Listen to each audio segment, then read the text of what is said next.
Everyone, कैसे हैं आप सब। बीपीएससी 66 मेंस के फाइनल रिजल्ट का जो भी इंतजार कर रहे हैं, मतलब इंतजार कर रहे हैं रिजल्ट कब आएगा। अब रिजल्ट आ जाएगा विद इन ए 2 वीक। आपका रिजल्ट आने के चांसेस हैं। लेकिन इस रिजल्ट आने के पहले आयोग पे बहुत सारी उंगलियां इसलिए उठ जाती है कि मुझे लगता है कि ये एकमात्र नहीं तो 2-4 आयोगों के बीच का ही एक आयोग है जिसकी स्थिति इतनी खराब है कि आप मतलब बोले बिना रह नहीं सकते हैं। ये आयोग जो रिजल्ट देने में 4 महीना लगा सकती है, वो फाइनल करवाने में 2 साल लेती है, तो क्या बुरा है। इसके पहले एग्जाम हुआ था 64 का, टोटल 4 महीने लगे थे रिजल्ट तैयार करने में। 65 का 3 महीने लगे रिजल्ट तैयार करने में, और अभी भी ये सिलसिला चल रहा है। जबकि यूपीएससी भी एग्जाम लेती है, ऐसा है नहीं कि यूपीएससी एग्जाम नहीं लेती है, और भी पीसीएस एग्जाम लेता है, बट इतना लेट नहीं। आपका मेंस का नंबर तैयार है, इंटरव्यू में आपने इंटरव्यू करवा लिया, ईएनटी या जो भी दिव्यांग से रिलेटेड है उसके डॉक्टर्स है ना, आपको पता है ना कि हर साल आपके स्टूडेंट जाएंगे चेक करवाने के लिए। तो बीपीएससी जैसे आयोग को डॉक्टर अवेलेबल नहीं हो पाता कि उनको 1 महीने बाद का टाइम दिया जाता है। 20 जुलाई को फाइनल जो है ईएनटी वाले जिसको कान का दिक्कत है उनको भेजा गया है। अब एक बात बताओ कि ये हर साल एग्जाम हो रहा है ना, और इसमें से 30 बच्चे, 40 बच्चे, 50 बच्चों के लिए रिजल्ट इतना सफर, ये एक बहाना है, ये एक एक्सक्यूज है जिसके कारण आयोग पे उंगली उठनी ही उठनी है।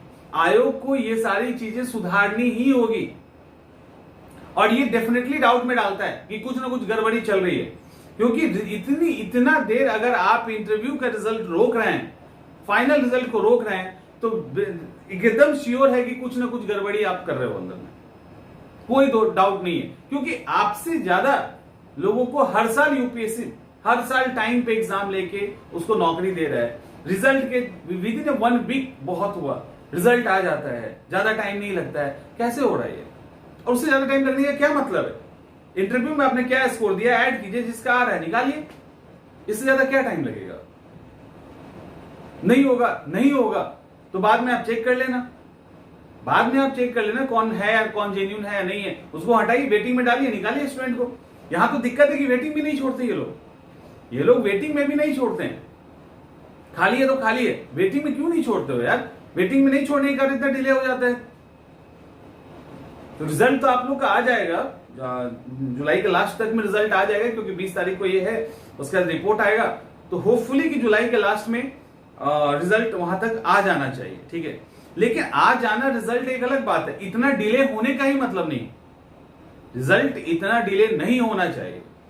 आयोग से रिक्वेस्ट है इस बात को लेकर कि अपने ऊपर इतना उंगली मत उठवाओ कि स्टूडेंट का बिल भी समाप्त हो जाए, और आप इधर उधर सबको पकड़ रहे हो, इधर से उधर कर रहे हो। फॉल्ट तो पूरा का पूरा अंदर सिस्टम के अंदर है, और ये आपको भी पता है। अब छोटे छोटे बेचारे जो इधर उधर करने वाले हैं वो जा रहे हैं, बड़े बड़े तो अभी भी बचे ही हैं सारे के सारे।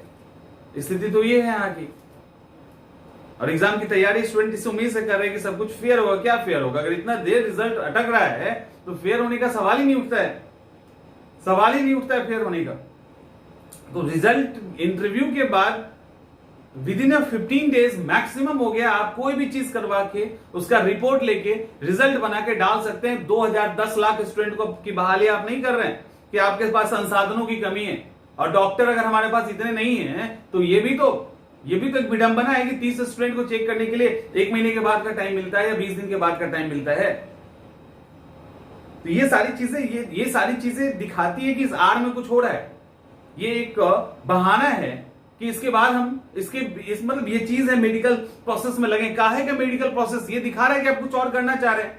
एक बहाना मिल गया मेडिकल प्रोसेस का, स्टूडेंट भी सेटिस्फाइड है, क्योंकि वो तो बहुत भोले होते, उनको समझ में ही नहीं आता। उनको लग रहा है कि नहीं ये प्रोसेस चल रहा है, लेकिन सबको समझ में आ रहा है कि ये प्रोसेस के पीछे क्या चल रहा है। तो यहां से तो सुधरना पड़ेगा आपको, ऐसा नहीं चलेगा। और इतना टाइम नहीं लगता। टाइम लगता है तो यूपीएससी पे उंगली उठाते हैं कि वो गलत रिजल्ट दे रही है। पहले आपसे ज्यादा लोगों को वैकेंसी हर बार आता है और उसको गलत रिजल्ट दे रही है, इसका मतलब जल्दी में हो। आप यूपीएससी पे एक पैटर्न फॉलो करेंगे तो हर पैटर्न को फॉलो करेंगे कि सिर्फ क्वेश्चन पैटर्न को फॉलो करेंगे, एग्जामिनेशन पैटर्न को भी तो फॉलो कीजिए। पहले बताइए पीटी कब लेंगे, मेंस कब लेंगे, इंटरव्यू कब लेंगे, उसमें बहुत ज्यादा डिफर नहीं होना चाहिए, बहुत ज्यादा डिफर एक साल के अंदर निपटाइए सारा। यूपीएससी के अंदर एग्जाम में स्टूडेंट को टॉर्चर करने वाला काम खूब करेंगे आप, ये स्टूडेंट परेशान हो जाए, एक ही बार लीक से हट के चीजें करने लगेंगे। लेकिन अपने सिस्टम को सुधारने में यूपीएससी की बात कभी नहीं होती कि हम अपने सिस्टम को सुधारने के लिए यूपीएससी के अकॉर्डिंग चलेंगे। कभी तो नहीं सुना है न्यूज़पेपर में या कुछ, क्योंकि अपने एक्सेप्ट ही नहीं करते हो अपने बारे में आप लोग। लेकिन स्टूडेंट को परेशान करने के लिए हम चीजें करेंगे। तो ये चीजें धीरे धीरे सबको समझ में आ रही है, इसलिए आप सुधर जाइए, ज्यादा बेहतर।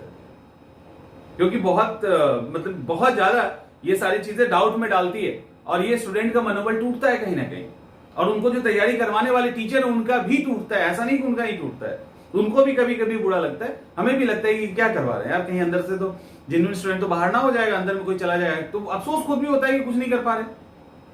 तो इसलिए बेहतर ये है कि चीजों को थोड़ा सा ट्रांसपेरेंट कीजिए, स्टूडेंट को क्वेश्चन पैटर्न बदलिए ना, तो सिस्टम भी बदलिए। लगे कि नहीं एक साल में आयोग एग्जाम ले रही है और कंफर्म फाइनल करके हमको दे रही है रिजल्ट।